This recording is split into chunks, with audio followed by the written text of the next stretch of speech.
ഒരു പ്ലേറ്റ് പൊട്ടിപ്പോയാൽ എന്താ ചെയ്യാം? കളയും. എളുപ്പത്തിൽ പറഞ്ഞല്ലോ.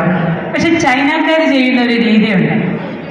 അതിനെ അവർ സ്വർണത്തിൻ്റെ പാർട്ടിക്കിൾ വെച്ചിട്ട്, നാനോ പാർട്ടിക്കിൾ എന്നൊക്കെ നിങ്ങൾ കേട്ടിട്ടുണ്ടോ? 10⁻⁻11 സൈസ് കുറവുള്ള പാർട്ടിക്കിൾ. ഇത് വെച്ചിട്ട് അതിനെ വിളക്കിയെടുക്കും. വിളക്കിയെടുക്കുമ്പോൾ എന്താ പ്രത്യേകത എന്നറിയാമോ? ഈ പൊട്ടലുകൾ സ്വർണത്തിനാൽ ചേർക്കപ്പെട്ടുകൊണ്ട് ആദ്യമുണ്ടായിരുന്നതിനേക്കാൾ മനോഹരമായ ഒരു പോട്ട് പുതിയതായിട്ടുണ്ടാകും. ഈ ആർട്ടിനെയാണ് എന്ത് പറയുന്നത്?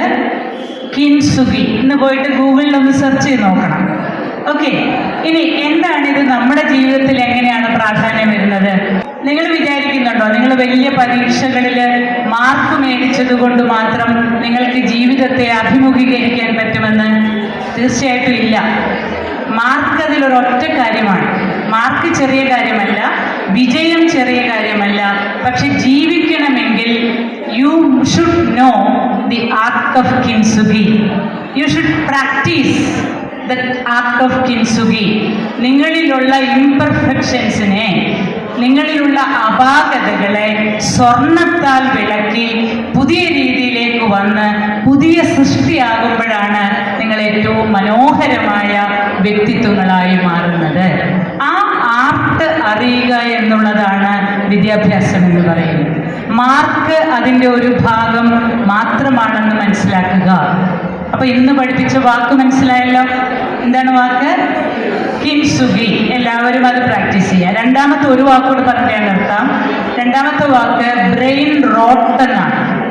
Brain rote, ROT. ഇപ്രാവശ്യം ഏറ്റവും അധികം പുതിയതായി ഉപയോഗിക്കപ്പെട്ട വാക്കാണ് ബ്രെയിൻ റോട്ട്. എന്താണ് ബ്രെയിൻ റോട്ട് എന്നറിയാമോ?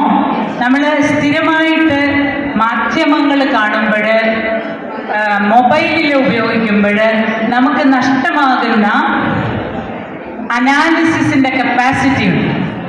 നമുക്ക് വസ്തുതകളെ വിശകലനം ചെയ്യാനുള്ള നമ്മുടെ കഴിവ് കുറയുന്നതിനാണ് ബ്രെയിൻ റോട്ട് എന്ന് പറയുന്നത്. അത് കുട്ടികൾക്ക് മാത്രമല്ല വലിയവർക്കും സംഭവിച്ചുകൊണ്ടിരിക്കുന്നുണ്ട്.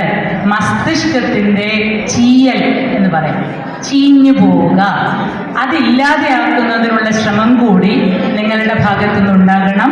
ഒരു കുട്ടി ഒരു സ്കൂളിൽ പഠിക്കുമ്പോൾ സർക്കാർ ഒരു കുട്ടിക്ക് വേണ്ടി ചിലവാക്കുന്നത് വലിയ തുകയാണ്. ആ തുക ചിലവാക്കുന്നത് ഒരിക്കലും ഒരു നഷ്ടമല്ല.